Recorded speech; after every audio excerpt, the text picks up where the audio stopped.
We're filming today on a cruise ship. We're gonna just do this workout anywhere on the boat.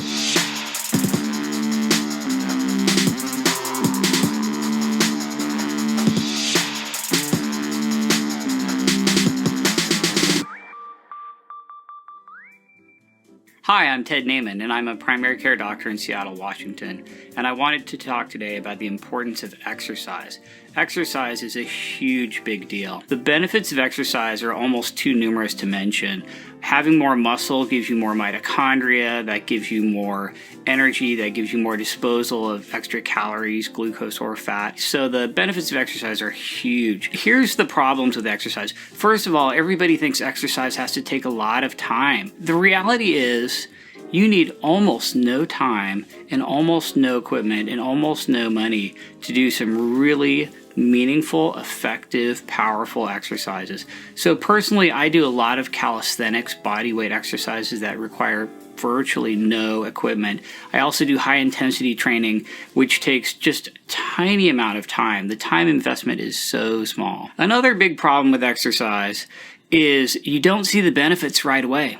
The reason people aren't exercising is because if you go out and do some push-ups, afterwards you won't notice anything. You do push-ups the next day, you still won't notice anything. You do push-ups for a week, you won't notice anything. But if you do maximum amount of push-ups every single day for maybe a year, come back and talk to me because you're gonna have some huge benefits. The benefits are gonna be spectacular. So the secret is consistency, and a lot of people just don't put in the time because they don't see the benefits for so long. My favorite way to exercise is high intensity training, and this is the most efficient way to exercise that there is. The secret to high intensity training is going all the way to failure every time you do a move. So for example, instead of just saying I'm going to do 10 push-ups, I just do as many push-ups as I can all the way to failure. You go until you can't possibly do another push-up, and then you still try to do one more, and then you hold it for as long as you can, and then you do a negative or go down as slowly as you can, and then you stop and rest. This is high intensity training, and this is the very most time efficient way to train. Exercise is all about what's called the SAID principle, S-A-I-D, and that's specific adaptation to imposed demand. In other words, your body's never going to add muscle or get stronger or better unless you demand it. You have to convince your body that it has to do this. That's why intensity is the key. Low intensity exercise is just not that helpful. Let's say you decide to walk 3 hours a day, every day for the rest of your life. You're just gonna get slightly more efficient at walking 3 hours and burn maybe 300 calories. It's just not that effective. You have to have progressive overload, you have to go all the way to failure, and you have to convince your body that it has to have more muscle or something bad's gonna happen. So you always wanna trade intensity for duration. In other words, I can do 2 minutes of some incredibly high intensity activity and get way more muscular benefit than the 3 hours of walking. Intensity is always better than duration when it comes to exercise. So anyway, we're going to talk today about how to exercise in the most time and money and equipment efficient way possible. We're going to talk about calisthenics, which is body weight exercises, and we're going to tell you how to do this in the very smallest amount of time with the very least amount of equipment or money. Just to prove you can do these sorts of workouts anywhere, we're filming today on a cruise ship, and we're going to just do this workout anywhere on the boat. Let's run through a full body calisthenics workout. You can do a full body workout in very little time, anywhere you're at, with almost no equipment. We're going to use 6 basic moves to exercise the entire body. First of all, we're going to use our pushing chain. This is sort of like a push-up type movement. If you haven't done push-ups before, or you're not good at doing push-ups, or you're out of shape, you might have to start out with the very, very easiest pushing variation there is. And that would be just leaning up against a wall and pushing off the wall with a wall push-up. That's the very, very easiest pushing chain movement. And some people might have to start there. As you get better at doing that, which will happen pretty rapidly, you'd move on to an even more difficult move, like doing push-ups on the back of a sofa or on a chair, something that's lower, where your body is more horizontal. Once you've mastered that, you're going to move to a knee push-up. This is a push-up where you're on your knees instead of your toes, and this is a little bit more difficult. Finally, before you graduate to a full push-up on your toes, you might want to do half push-ups. This is where you're on your toes and you go down halfway and then back up again. And the complete push-up is a full body weight push-up all the way to the ground on your toes, and you want perfect form. You want to have your body stiff as a board. You want to almost touch the ground with your nose. You want your chest and your face to touch the ground at the same time. And when you're doing these moves, you can always make them more difficult by just focusing on your form and trying to get your form absolutely perfect. The ultimate pushing chain variation is a single arm push-up. This is very difficult. Very few people can do a one-arm push-up.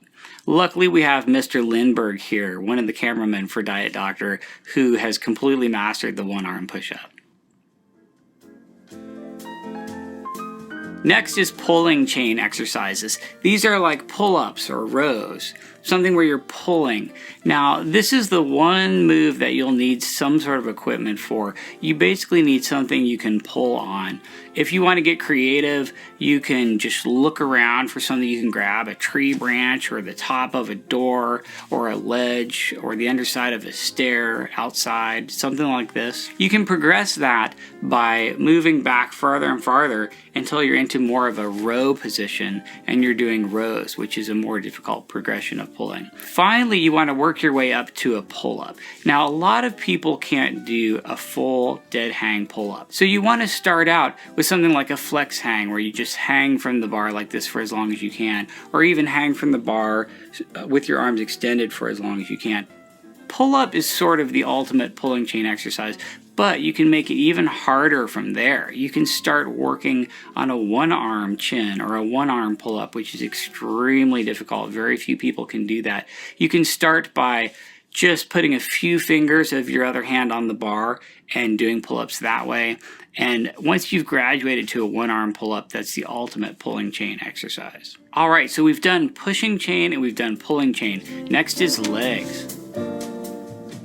One way to do this is a super slow squat. You start out in a standing position and you slowly lower yourself down as deep as you can get, and you try to take 30 seconds going all the way down, super slow. Then you hold it at the bottom for another 30 seconds, and then you do a really super slow 30 seconds back up. So it's 30 seconds down, hold for 30 seconds at the bottom, 30 seconds back up, and do it again. You try to do this until you hit absolute failure, and believe me, it does not take that long, or at least not for me. Once you've mastered a bodyweight squat, you're going to want to start progressing that as well, and so you want to start working towards a pistol squat or a one-leg squat.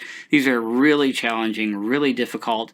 Once you've worked into a one-leg pistol squat, that's pretty much the ultimate progression of pistol squats. Unless you're crazy, again, like Mr. Lindbergh, the Diet Doctor cameraman, who can do a dragon squat. Now let's talk about pressing. Pressing is an overhead movement, and the easiest way to do a pressing overhead movement is a pike push-up. Pike push-up is where you bend forward at the waist and put your hands on the ground and then push away from you, almost like you're doing a handstand. This is pretty challenging, and a lot of people will have to perfect the technique here. The ultimate progression of a pike push-up is a handstand push-up, and this is really challenging and advanced, so you're going to have to work for a long time on pike push-ups before you can do a handstand push-up. Handstand push-up is a little bit challenging, and it's really hard to go to absolute failure on these. So what I like to do is handstand push-ups till I have a pretty good level of fatigue, but not quite to failure. Then I go down into a pike push-up and go all the way to failure on this safer move. After pushing chain, pulling chain, legs, and pressing, we've got the anterior and posterior chains. This is the front half of your body and the back half of your body. My favorite exercise for the front half of the body is leg lifts. You can hang from a bar and lift your legs up, either with your legs straight or with your knees bent. This is a fantastic move that works the entire front half of your body. If you don't have anything to hang from to do leg lifts, you can also just sit on the ground and do V-sits or sit-ups for the anterior chain.